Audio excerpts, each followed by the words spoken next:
baru saja memutuskan bergabung ke skuad Harimau Malaya 7 pemain diaspora negeri tetangga yaitu Hector Hevel, Gabriel Palmeiro, Rodrigo Holgado, Ira Zabal, Figueiredo, Imanol Makuka, dan Facundo Garces bisa sangat menyesali keputusannya karena berpindah federasi. Ya, hal ini terkait prestasi yang diukir oleh Malaysia di berbagai turnamen. Seperti yang kalian ketahui, jika Malaysia dalam beberapa musim terakhir bisa dikatakan gagal total dalam semua kompetisi. Dan satu-satunya peluang mereka untuk bisa ikut turnamen bergengsi hanyalah dengan lolos di ajang Piala Asia. Namun demikian, langkah Malaysia untuk bisa lolos dari kualifikasi jelas tidak mudah. Pasalnya mereka harus menghadapi Vietnam yang walaupun dalam komposisi skuad mereka ini mungkin kalah kelas dari Malaysia, tapi untuk hal chemistry para pemain jelas Vietnam lebih bagus dari Malaysia. Dan bila nanti timnas Malaysia di tanggal 10 Juni pada akhirnya menelan kekalahan dari Vietnam, bisa admin katakan peluang mereka untuk lolos ke Piala Asia sangatlah sulit. Dan 7 pemain baru mereka yang baru saja dinaturalisasi jelas bakal menganggur sampai tahun 2027 mendatang.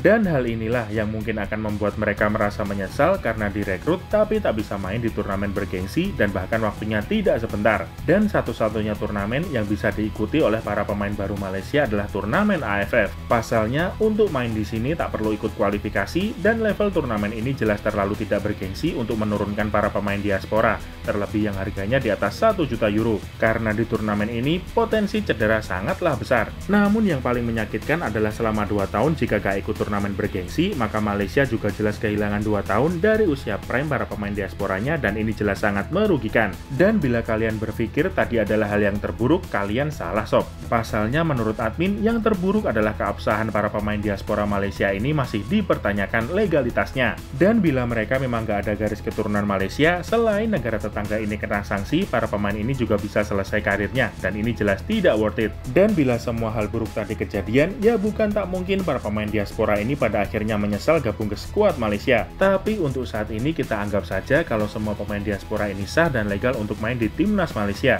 Dan PR besar mereka sekarang cuma satu, yaitu mengalahkan Vietnam. Dan kalau sampai kalah, ya jujur saja percuma banget ini Malaysia nyari-nyari pemain diaspora sampai ke Argentina, Spanyol, dan Brazil. Jadi apa menurutmu Malaysia bisa mengalahkan Vietnam sob? Silahkan beri prediksimu di kolom komentar.